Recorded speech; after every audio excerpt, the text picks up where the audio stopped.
Halo semua, kembali lagi di KVFA Institute. Nah, kali ini kita ada di pertemuan ketiga ya, pertemuan ketiga MK Bahasa Jawa, sesi 3, video ketiga. Kemarin kita udah bahas sejarah, udah bahas perkembangan, dan di di pertemuan kedua kemarin juga udah kita singgung terkait dengan tingkat tutur bahasa Jawa. Maka pertemuan kali ini kita akan lebih spesifik membahas tingkat tutur bahasa Jawa. Oke, jadi kemarin kita udah bahas tingkat tutur bahasa Jawa itu ada banyak ya. Ada ngoko lugu, ngoko andap antio boso, ngoko andap baso antio, madya ngoko, madyantara, muda krama, kramantara, wreda krama, krama inggil, krama desa, basa bagongan, basa kasar. Sedangkan saya yakin dari teman-teman semua itu hanya memahami 3 aja, ngoko, krama madya, dan krama inggil. Tapi memang 3 itu adalah yang paling utama sih. Kalau yang lain memang perbedaannya tipis-tipis, tapi akan kita bahas perbedaan yang tipis-tipis itu seperti apa. Kita mulai dengan ngoko lugu.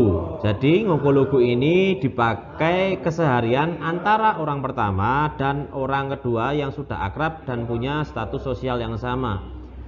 Jadi kamu ngomong sama temanmu itu pakai ngoko lugu karena kalian akrab, kalian ngobrol sehari-hari, dan kalian setara status sosialnya sebagai mahasiswa semua. Jadi ngoko lugu itu menjadi pilihan tindak tutur atau tingkat tutur bahasa Jawa yang pas untuk pertemanan. Lalu yang kedua itu ngoko andap ngoko andap antio boso. Jadi ini adalah antar priayi yang sudah saling kenal dan akrab. Kata ngoko koe itu misalnya diganti dengan bentuk krama seliramu. Jadi seliramu arep nang ndi? Nah, itu tapi antar priayi. Kalau tidak ada mental priayi ya tetap pakai ngoko lugu aja. Gitu ya. Lalu yang berikutnya ngoko andap basa antio. Itu ngoko andap basa antio ini digunakan dalam percakapan orang pertama dan orang kedua yang telah akrab dan saling menghormati. Seperti jare mrisani ketoprak, saiki tindak menyang endi. Nah, itu masuk ngoko ya, bukan madya. Jadi misalkan kalian sama-sama satu kelas tapi kalian saling menghormati satu sama lain, mungkin karena dia pintar atau karena dia lebih rajin, jadi terus kemudian menghormati, itu pakainya ngoko andap basa antio. Itu zaman dulu. Kalau sekarang mah bahasa Indonesia, kalau enggak ya ngoko aja, karena mulai luntur lah tingkat tutur atau nilai-nilai kesopanan dalam berbahasa oleh orang-orang Jawa.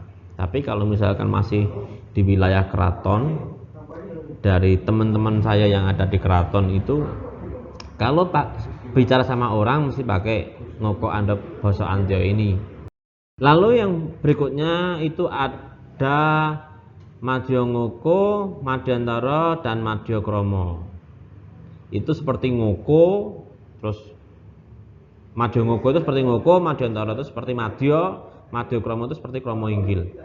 Jadi madya ngoko itu dipergunakan oleh dipergunakan oleh sesama teman pembicaraan dan mitra berbicara, memperlakukan pembicara sederajat. Itu seperti kula ajeng mantuk riyin. Nah, itu masuk madya ngoko. Itu bedanya tipis dengan andap antio basa tadi. Lalu yang madyantara itu dipakai oleh pembicara kepada mitra bicara yang lebih muda atau yang mempunyai derajat yang lebih rendah. Itu seperti Kang Slira saiki nyambut gawe ana endi. Kang Slira itu artinya kue. Karena dibentuk lebih halus jadi Kang Slira. Kalau halus banget itu dari sliramu. Gitu ya. Lalu yang berikutnya Madhyakromo itu dipergunakan untuk menghormati orang lain tapi sifatnya sementara dalam suasana yang akrab. Misalkan nih contohnya wanci ngeten kok sampun kondur, napa pun rampung pademelan sampean. Nah itu mungkin untuk teman-teman kalian yang udah bekerja di kantoran lah gitu ya, orang-orang zaman dulu itu pakai Madhyakromo sesama teman kantor, meskipun sifatnya akrab tapi suasananya ya layaknya partner kerja lah, saling menghormati. Itu biasanya pakai Madhyakromo. Lalu yang berikutnya Mudakromo, ini dipakai oleh orang muda yang berbicara kepada orang tua, murid kepada guru, atau teman kepada teman yang belum akrab, itu pakai Mudakromo. Misalkan contohnya itu yang ada di slide. Loh kok Kang Mas panjenengan punapa saestu tindak datang rapat, nitis sepeda motor punapa beca.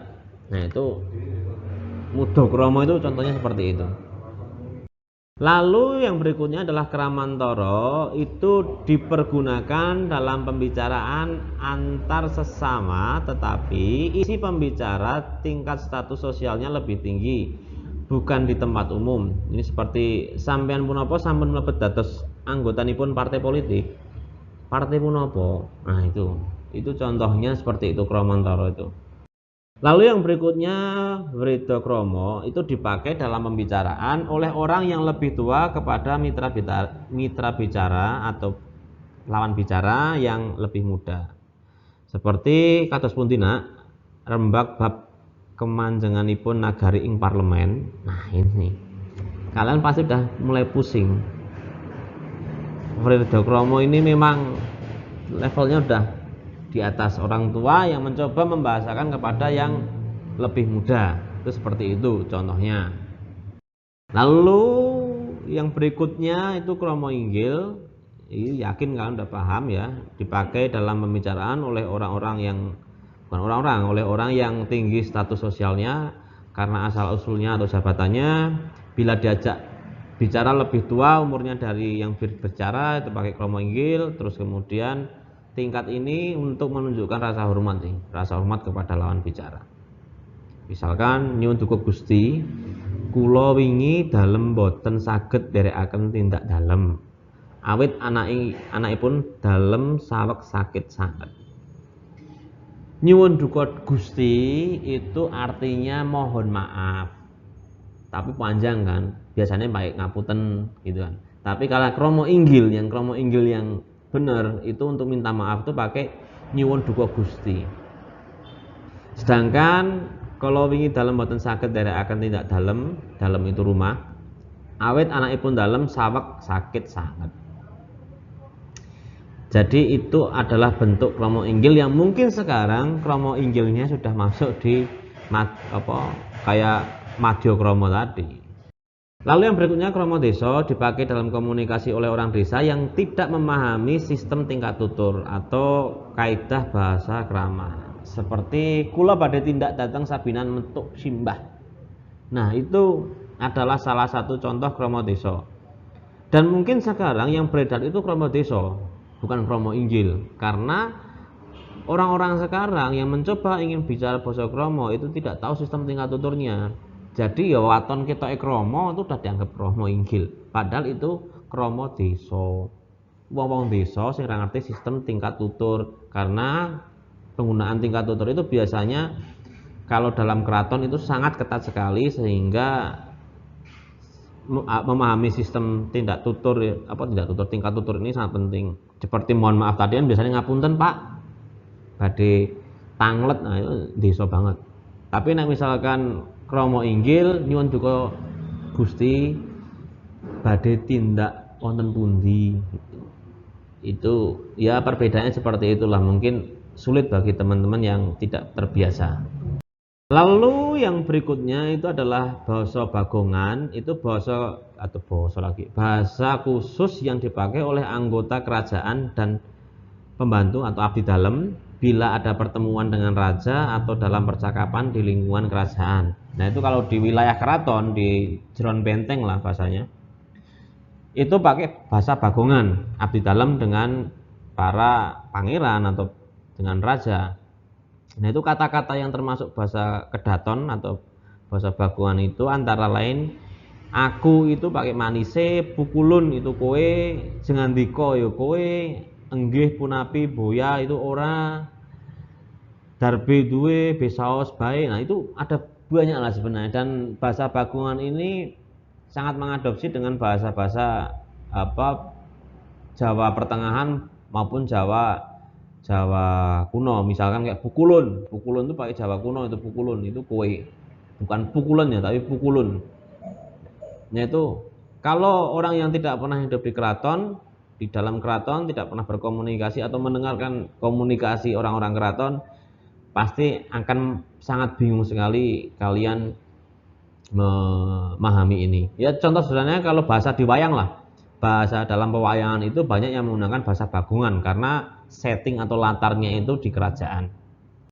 Lalu yang terakhir adalah basa kasar, itu dipakai oleh pembicara yang merendahkan mitra bicara atau orang lain. Itu tujuannya nek nggo ngece, anjay gitu masuk ke sini. Itu seperti yen kowe ora jegos wis minggato kono. Iki kayak seperti dapuranmu gitu, atau dapuranmu itu rupamu gitu. Jadi hal-hal seperti itu tuh termasuk dalam kategori basa kasar, dan itu masuk juga dalam tingkat tutur bahasa Jawa. Oke, jadi mungkin itu terkait dengan tingkat tutur bahasa Jawa. Saya yakin kalian banyak yang baru mendapatkan insight terkait dengan beberapa tingkat tutur yang sangat beragam ini. Meskipun yang kalian tahu cuma Ngogo, Madya, dan Kromo, tapi ini menjadi bagian dari MK Bahasa Jawa karena nanti kalau kalian sudah mulai menerjemahkan naskah atau manuskrip, kalian mempelajari manuskrip yang berbahasa Jawa, akan banyak sekali menemukan varian-varian kosakata yang saya yakin belum pernah didengar, dan kalian harus buka kamusnya Purwodarminto, itu kamus bahasa Jawa. Oke, jika ada hal yang ditanyakan mungkin bisa komentar. Ciao.